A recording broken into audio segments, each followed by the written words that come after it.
नमस्कार दोस्तों, आप सभी का फिर से स्वागत है हमारे डीएस स्टडी चैनल पर। तो दोस्तों, आज हम इस वीडियो के अंदर पढ़ेंगे सीटेट 2015 का प्राथमिक स्तर का जो पेपर हुआ था 20 सितंबर 2015 को, उसका बाल विकास एवं शिक्षा शास्त्र यानी सीडीपी का जो भाग है उसको आज हम इस वीडियो के अंदर सॉल्व करने वाले हैं। तो दोस्तों, आप भी अगर सीटेट की तैयारी कर रहे हैं या सीटेट का पेपर देने वाले हैं जो कि दिसंबर से शुरू होंगे ऑनलाइन मोड में, तो ये वीडियो आपके लिए काफ़ी हेल्पफुल रहने वाली है। तो दोस्तों, वीडियो के एंड तक जरूर देखें, क्योंकि दोस्तों सीटेट के अंदर प्रीवियस क्वेश्चन काफ़ी रिपीट होते हैं। तो दोस्तों, ये वीडियो आपके लिए काफ़ी हेल्पफुल रहेगी एग्जाम से पहले। तो दोस्तों, आप भी चैनल पर नए हैं तो चैनल को सब्सक्राइब करें और वीडियो को ज़्यादा से ज़्यादा शेयर करें। और दोस्तों, इस वीडियो के अंदर हमने 30 प्रश्न लिए हैं। इन 30 प्रश्नों में से आपके कितने प्रश्न ठीक हुए ये कमेंट बॉक्स में आप हमें जरूर बताएं। तो दोस्तों, शुरू करते हैं आज के प्रश्न। प्रश्न नंबर 1, बच्चों में ज्ञान की रचना करने और अर्थ का निर्माण करने की क्षमता होती है।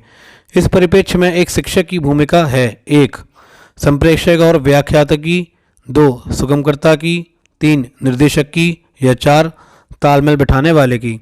तो दोस्तों, इस प्रश्न का जो सही उत्तर होगा हमारा ऑप्शन नंबर 2 सुगमकर्ता की, यानी बच्चों में ज्ञान की रचना करने और अर्थ का निर्माण करने की क्षमता के परिप्रेक्ष्य में एक शिक्षक की भूमिका सुगमकर्ता के रूप में होनी चाहिए। नेक्स्ट, इनमें से कौन सी विशेषता प्रतिभाशाली बच्चों की नहीं है? तो दोस्तों, ये नहीं आपको एग्जाम हॉल में ज़रा ठीक से देखना है। जिस भी क्वेश्चन में नहीं होगा तो उस प्रश्न का उत्तर नेगेटिव वे में ही होगा। 1 उच्च आत्म क्षमता, 2 निम्न औसतीय मानसिक प्रक्रियाएं, 3 अंतर्दृष्टि पूर्वक समस्याओं का समाधान करना, या 4 उच्चतर श्रेणी की मानसिक प्रक्रियाएं। तो दोस्तों, इस प्रश्न जो सही उत्तर होगा हमारा ऑप्शन नंबर 2 निम्न औसतीय मानसिक प्रक्रियाएं। नेक्स्ट, कोहलबर्ग के नैतिक या कोहलबर्ग के सिद्धांत के पूर्व परंपरागत स्तर के अनुसार कोई नैतिक निर्णय लेते समय एक व्यक्ति निम्नलिखित में से किस तरफ प्रवृत्त होगा? 1 व्यक्तिगत आवश्यकताएं तथा इच्छाएं, 2 व्यक्तिगत मूल्य, 3 पारिवारिक अपेक्षाएं, या 4 अंतर्निहित संभावित दंड। तो दोस्तों, इस प्रश्न का जो सही उत्तर होगा हमारा ऑप्शन नंबर 4 अंतर्निहित संभावित दंड। नेक्स्ट, शिक्षार्थियों यानी अधिगमकर्ता की व्यक्तिगत भिन्नताओं के संदर्भ में शिक्षिका को चाहिए: 1 निगमनात्मक पद्धति के आधार पर समस्याओं का समाधान करना, या 2 कलन विधि यानी एल्गोरिदम का अधिकतर प्रयोग करना, 3 याद करने के लिए शिक्षार्थी को तथ्य उपलब्ध कराना, या 4 विविध प्रकार की अधिगम परिस्थितियों को उपलब्ध कराना। तो दोस्तों, इस प्रश्न का जो सही उत्तर है हमारा ऑप्शन नंबर 4 विविध प्रकार की अधिगम परिस्थितियों का उपलब्ध कराना। नेक्स्ट, निम्नलिखित में से कौन सा बाल विकास का एक सिद्धांत नहीं है? तो दोस्तों, आपसे फिर से पूछा है कौन सा बाल विकास सिद्धांत नहीं है दोस्तों, देखते हैं। 1 विकास के सभी क्षेत्र महत्वपूर्ण हैं, 2 सभी विकास परिपक्व तथा अनुभव की अंत्यक्रिया का परिणाम होते हैं, 3 सभी विकास तथा अधिगम एक समान गति से आगे बढ़ते हैं, या 4 सभी विकास एक क्रम का पालन करते हैं। तो दोस्तों, इस प्रश्न जो सही उत्तर हमारा ऑप्शन नंबर 3 सभी विकास तथा अधिगम एक समान गति से आगे बढ़ते हैं। दोस्तों, सभी विकास या अधिगम एक समान गति से आगे नहीं बढ़ते। तो दोस्तों, बाल विकास का सिद्धांत यह नहीं होता है। बाल विकास के मुख्यतः सिद्धांत के संदर्भ में विकास में सभी क्षेत्र महत्वपूर्ण होते हैं, जैसे कि सभी विकास परिपक्व तथा अनुभव अंत्यक्रिया का एक परिणाम होते हैं तथा सभी विकास एक क्रम का पालन करते हैं। नेक्स्ट, निम्नलिखित में से कौन सा आकलन करने का सर्वाधिक उपयुक्त तरीका है? 1 आकलन शिक्षण अधिगम में अंतर्निहित प्रक्रिया है, 2 आकलन एक शैक्षणिक सत्र में 2 बार करना चाहिए, शुरू में और अंत में, 3 आकलन शिक्षक के द्वारा नहीं बल्कि किसी बाहरी एजेंसी के द्वारा कराना चाहिए, या 4 आकलन सत्र की समाप्ति पर करना चाहिए। तो दोस्तों, इस प्रश्न का सही उत्तर होगा हमारा ऑप्शन नंबर 1 आकलन शिक्षण अधिगम में अंतर्निहित प्रक्रिया है, क्योंकि आकलन का प्रयोजन सीखने सिखाने की प्रक्रियाओं एवं सामग्री का सुधार करना होता है। नेक्स्ट, निम्नलिखित में से कौन सा सृजनात्मकता यानी क्रिएटिविटी से संबंधित है? 1 अभिसारी चिंतन, 2 सामवेगिक चिंतन, 3 अहमवादी चिंतन, या 4 अवसारी चिंतन। तो दोस्तों, इस प्रश्न का जो सही उत्तर हमारा ऑप्शन नंबर 4 अवसारी चिंतन, क्योंकि सृजनात्मकता दोस्तों व्यक्ति की वह योग्यता है जिसके द्वारा वह उन वस्तुओं या विचारों का उत्पादन करता है जो अनिवार्य रूप से नए हों और जिन्हें वह व्यक्ति पहले से ना जानता हो। नेक्स्ट, बच्चों के बारे में निम्नलिखित कथनों में से किस कथन से वाइगोस्की सहमत होते हैं? एक, बच्चे तब सीखते हैं जब उनके लिए आकर्षक पुरस्कार निर्धारित किए जाएं। दो, बच्चे के चिंतन को तब साझा समझा जा सकता है जब प्रयोगशाला में पशुओं पर प्रयोग किए जाए। तीन, बच्चे जन्म से शैतान होते हैं और उन्हें दंड देकर नियंत्रित करना चाहिए। दोस्तों, जहाँ भी आपको एग्जाम में दंड देना ये ऐसे दिखे ना, तो ये क्वेश्चन वहाँ पर उस प्रश्न का उत्तर ये होगा नहीं। नेक्स्ट, बच्चे समवयस्कों और वयस्कों के साथ सामाजिक अंतःक्रिया और के माध्यम से सीखते हैं। तो दोस्तों, वाइगोस्की ने हमारा ये दिया था सामाजिक संस्कृति का सिद्धांत। तो दोस्तों, यही उत्तर हमारा ठीक होगा। बच्चे समवयस्कों और वयस्कों के साथ सामाजिक अंतःक्रिया के माध्यम से सीखते हैं। नेक्स्ट, बच्चे। तो दोस्तों, बच्चे बारे में देखते हैं। एक, चिंतन में वयस्कों की भांति ही होते हैं और ज्यों ज्यों वे बड़े होते हैं उनके चिंतन में गुणात्मक वृद्धि होती है। दो, खाली बर्तन के समान होते हैं जिसमें बड़ों के द्वारा दिया गया ज्ञान भरा होता है, ऐसा नहीं होता दोस्तों। तीन, निष्क्रिय जीव होते हैं जो प्रदत्त सूचना को जय की तो प्रतिलिपि के रूप में प्रस्तुत करते हैं। या चार, जिज्ञासु प्राणी होते हैं जो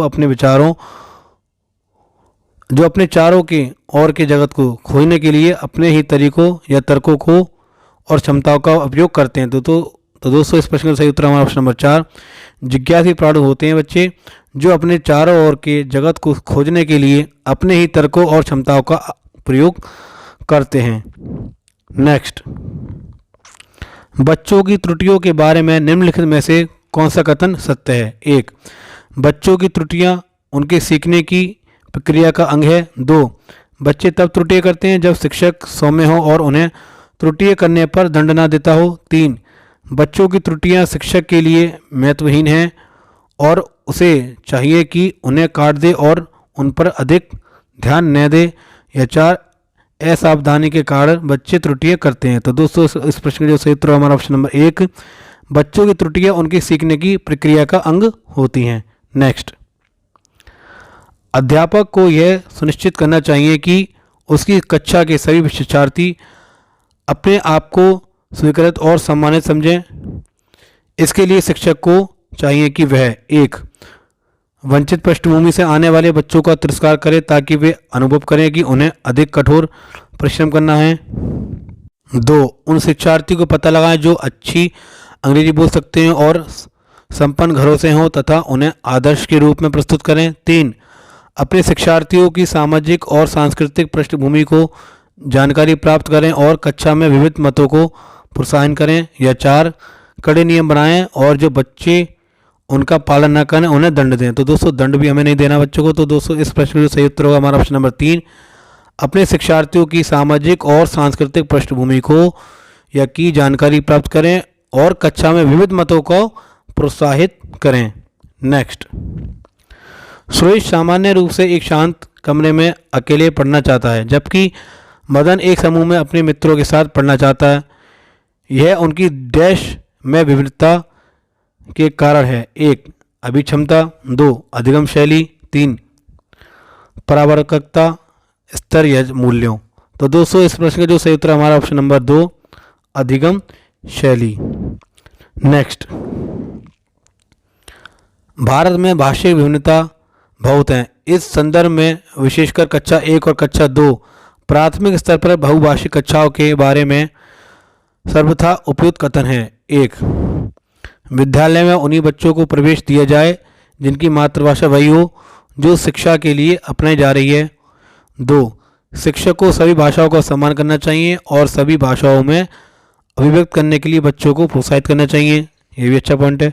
तीन, जो बच्चे कक्षा में मातृभाषा का उपयोग करते हैं अध्यापक को उनकी उपेक्षा करनी चाहिए। या चार, शिक्षार्थियों को अपनी मातृभाषा या स्थानीय भाषा का प्रयोग करने पर दंडित किया जाए। तो दोस्तों, जहाँ भी आपको दंडित दिखा है ये आपको वहाँ नहीं करना है। तो दोस्तों, इस प्रश्न का जो सही उत्तर हमारा ऑप्शन नंबर 2, शिक्षक को सभी भाषाओं का सम्मान करना चाहिए और सभी भाषाओं में अभिव्यक्त करने के लिए बच्चों को प्रोत्साहित करना चाहिए। नेक्स्ट, प्रकृति पोषण विवाद में प्रकृति से क्या अभिप्राय है? एक, जैविकीय विशिष्टताएं या वंशानुक्रम सूचनाएं। दो, एक व्यक्ति की मूल प्रवृत्ति। दो, तीन, भौतिक और सामाजिक संसार की जटिल शक्तियाँ। या चार, हमारे आसपास का वातावरण। तो दोस्तों इस प्रश्न का जो सही उत्तर होगा हमारा ऑप्शन नंबर 1, जैविक विशिष्टताएं या वंशानुक्रम सूचनाएं। नेक्स्ट, जनसंचार माध्यम समाजीकरण का एक महत्वपूर्ण माध्यम बनता जा रहा है। नीचे दिए गए कथनों में से कौन सा सबसे उपयुक्त कथन है? 1, समाजीकरण केवल माता पिता और परिवार के द्वारा होता है। तो दोस्तों जैसे भी यहाँ पे आपको केवल दिखे तो ये भी हमारा नेगेटिव पॉइंट होता है। 2, जनसंचार माध्यमों की पहुंच बढ़ रही है और जनसंचार माध्यम अभिवृद्धियों, मूल्यों और विश्वासों को प्रभावित करता है। 3, बच्चे संचार माध्यमों के साथ प्रत्यक्ष रूप से अंतःक्रिया नहीं कर सकते हैं। या 4, संचार माध्यम पदार्थों के विज्ञापन और विक्रय के लिए एक अच्छा माध्यम है। तो दोस्तों इस प्रश्न का जो सही उत्तर होगा हमारा ऑप्शन नंबर 2, जनसंचार माध्यमों की पहुंच बढ़ रही है और जनसंचार माध्यम अभिवृद्धियों, मूल्यों और विश्वासों को प्रभावित करता है। नेक्स्ट, बच्चे किस प्रकार से सीखते हैं? नीचे दिए गए कथनों में से कौन सा इस कथन या इस प्रश्न के विषय में सही नहीं है? 1, बच्चे तब सीखते हैं जब वे संज्ञानात्मक रूप से तैयार होते हैं। 2, बच्चे अनेकों प्रकार से सीखते हैं। 3, बच्चे सीखते हैं क्योंकि वे स्वाभाविक रूप से प्रेरित हैं। या 4, बच्चे केवल कक्षा में सीखते हैं। दोस्तों बच्चे केवल कक्षा में, ऐसा नहीं है बच्चे केवल कक्षा में सीखते हैं। बच्चे हमारे सभी जगह से सीख सकते हैं, घर हो, बाहर हो, मोहल्ला हो, कुछ भी हो, बच्चे हमारे सभी जगह से सीखते हैं। तो दोस्तों ये हमारा नेगेटिव पॉइंट है, केवल मैंने बताया था ऊपर। तो दोस्तों इस प्रश्न का उत्तर भी यही होगा, बच्चे केवल कक्षा में सीखते हैं, ये ठीक नहीं है। नेक्स्ट, प्राथमिक विद्यालय के शिक्षक को अपने शिक्षार्थियों को अभिप्रेरित करने के लिए निम्नलिखित में से किस रणनीति को अपनाना चाहिए? 1, प्रत्येक गतिविधि के प्रेरक के रूप में प्रोत्साहन, पुरस्कार और दंड का उपयोग करना। 3, बच्चों को उनकी रुचियों के अनुसार अपने लक्ष्य निर्धारित करने और उन्हें पाने के उद्यम में सहायता करना। 3, पूरी कक्षा के लिए मानक लक्ष्य निर्धारित करना और उनकी उपलब्धि के आकलन के लिए कठोर मानदंड निर्धारित करना। या 4, प्रत्येक शिक्षार्थी में अंक लाने के लिए स्पर्धा को प्रोत्साहित करना। तो दोस्तों इस प्रश्न का जो सही उत्तर होगा हमारा ऑप्शन नंबर 2, बच्चों को उनकी रुचियों के अनुसार अपने लक्ष्य निर्धारित करने और उन्हें पाने के उद्यम में सहायता करना। नेक्स्ट, निम्नलिखित में से कौन सा सामाजिकरण का एक प्रमुख कारक है? 1, कंप्यूटर। 2, आनुवंशिकता। 3, राजनीति।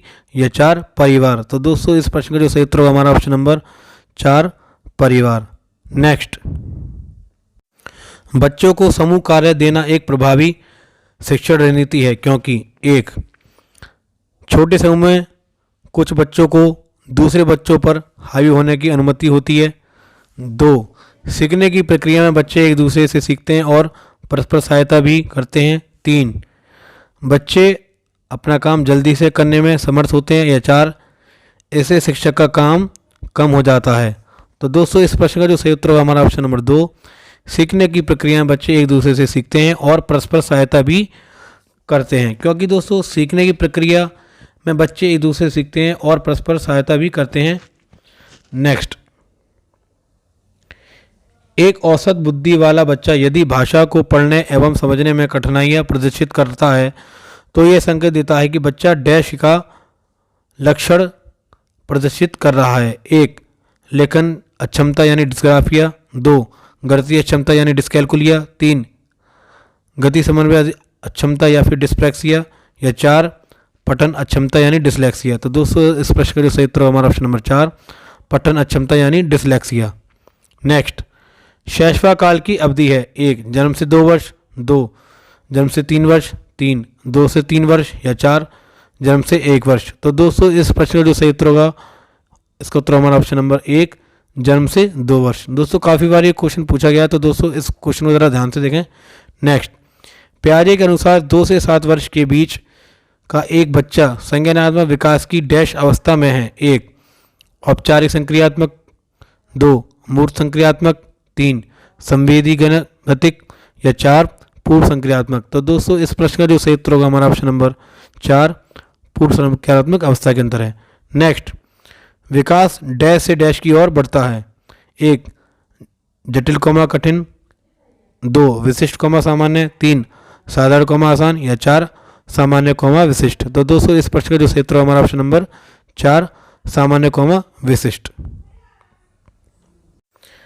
जब वयस्क सहयोग के सामंजस्य से कर लेते हैं तो वे बच्चे के वर्तमान स्तर के प्रश्न की तरफ प्रगति क्रम को सुगम बनाते हैं।